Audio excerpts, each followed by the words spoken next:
அனைவருக்கும் வணக்கம். ரொம்ப நாள் கேப் விட்டுட்டேன்னு நினைக்கிறேன்.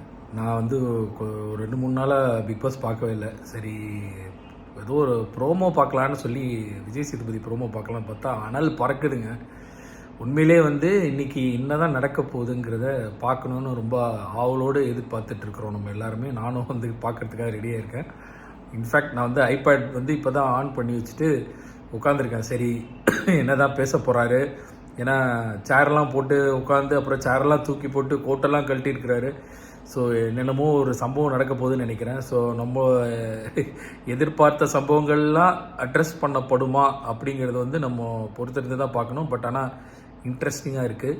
ஏன்னா வச்சு விளாசுறாருன்னு நினைக்கிறேன். நான் கொஞ்சம் பார்த்தேன். அந்த சாண்ட்ரா அவங்களோட வீடியோஸ் அதெல்லாம் எனக்கு வந்துச்சு, அதெல்லாம் பார்த்தேன் நான்.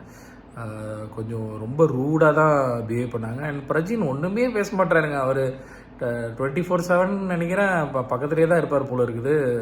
ஆனால் விக்ரம் கிட்ட அவர் பேசினது இதெல்லாம் கொஞ்சம் அவர் போய் த்ரெட்டனிங்காக இருக்குன்னு சுபிக்ஷாவை கம்ப்ளைண்ட் பண்ணார். ஆனால் அவரே இப்போ த்ரெட்டன் பண்ணிகிட்டு இருக்காரு. ஸோ அதை தான் நீங்கள் யாருன்னு கேட்குற மாதிரி அந்த ப்ரோமோ பார்த்தேன். செம ப்ரோமோ, சான்ஸே இல்லை. விஜய் சேதுபதி வந்து ஒரு என்ன சொல்கிறது, ஃபுல் ஃபார்மில் இருக்கிறாருன்னு நினைக்கிறேன். ஸோ இந்த சீசனில் அவர் இந்த கடந்த 2 வாரங்களும் பண்ண ஹோஸ்டிங் வந்து அமேசிங், சான்ஸே இல்லை, வச்சு செய்கிறாரு.